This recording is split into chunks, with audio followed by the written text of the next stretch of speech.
I'll be taking up a poem by James Reeves,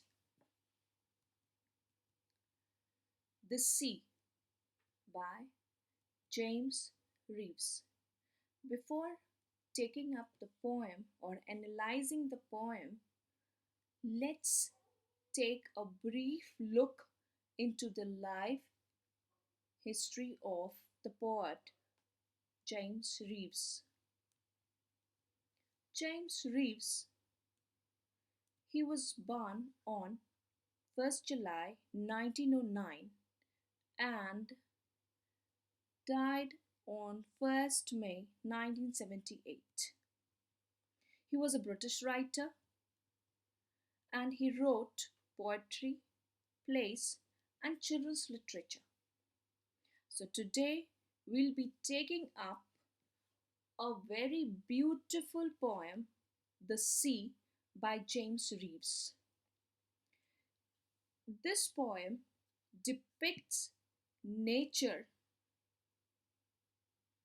in a very beautiful yet very stark or in a very ferocious way. Okay, so let's take up the poem. John Reeves' poem, The Sea, is basically a metaphorical poem. Here, the poet establishes a comparison between a sea and a dog, a very unnatural comparison. Metaphor is this one. He uses metaphor to show this unnatural but something very similar aspect of comparison with the help of metaphor. Now, let's see what metaphor exactly is. Metaphor basically is a literary device, okay, a figurative language which is used in adding beauty to any imagination or thought. Figurative languages are basically used to add any beauty to any imaginative or a thought, okay, like poets, writers, story writers, playwriters, they all use these figurative languages, all sort of figures of speech to give readers a insight into its imaginary aspect. Okay, so that whenever you are reading a piece of literary work, there these literary devices like metaphor, simile, alliteration, assonance, anaphora, etc., they all help you in making your imagination more wide and beautiful. Let's take up what exactly metaphor is. It is taken up as a figure of speech in which makes a wherein we make a comparison between two things that is unrelated to each other, but they share some common characteristics. For example, when I say a very common example, camel is ship of a desert. Children, here we are taking up camel, we are comparing camel to a ship. Okay, so here two different aspects. A camel, a living organ, living thing which has its existence and all. We are making a comparison with a ship. Okay, so here we are used. So this example, this very clear wordings, camel is ship of desert. It shows a metaphorical statement where a camel is being compared to the ship. Okay, ship of a desert. My brother was boiling mad. Boiling mad, it means he was very angry. Okay. Children, there is a very slight difference between metaphor and simile. Okay. In simile and because they both make comparisons. Okay. They try to establish a comparative statement between two things. Okay. But in simile, what happened? We generally use as or like. Okay, he is beautiful like a rose. So here, when I use like, then the statement in a comparative mood, it becomes simile. But when we are not using these like or as, then the comparison talks about in a form of metaphor. Let's move. Now we'll jump into the poem. What poem talks about, how poem moves. In the very first stanza, the poet metaphorically compares sea to a dog, a very unusual comparison with certain similarities. And these similarities and unusual comparisons we will see when we will flow with the stanzas. In the very opening lines, the poet, he says that the sea is a hungry dog. It's wild and untamable. Okay, so the line is the sea is a hungry dog. The very opening line is the sea is a hungry dog. It means here that the word sea and is being compared to hungry dog. So here it is a metaphor. Okay, comparison of a sea to a hungry dog represents metaphor.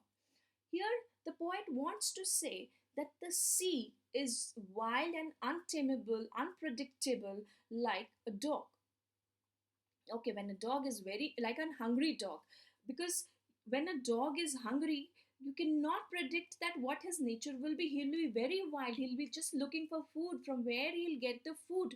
Okay, so in a same way, when a sea also becomes very wild, okay, its appearance is very wild. In the second line, it says giant and grey.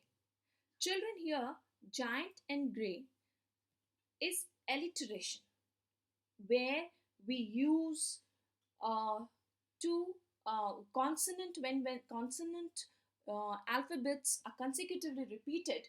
Okay, so this shows alliteration. Alliteration is also a figure of speech. Okay, giant and grey. Giant is used for the sea. Okay, when a dog becomes hung and sea is very giant, and gray is being taken up as the color of the dog. Okay, so both sea and dog, they are compared as giant and gray. Gray symbolizes the color of the dog, and we can also take one more aspect that we can take up here is when we talk about the color of with the gray color, is that it's not only the color of the dog is gray, the color of water is also gray. Sea is giant, a huge. He rolls on the beach all day. Okay, so he is here as a personification, which is taken up personification as in for dog and the sea. Here the poet says that as a dog rolls on the sand of the beach throughout the day, in the same way the sea rolls on the sea. Next line, with his clashing teeth and shaggy jaws. Children, here shaggy means rough jaws. R upon R he gnaws. Gnaws means to chew, chewing. And children, one more thing that you will find here, that in the previous lines you'll find here that in this he rolls on the beach all day. Here we have a full stop. When we take up the first line, line of the first stanza, here when we see the sea is a hungry dog, we put a comma, and then we went to the second line, giant and grey.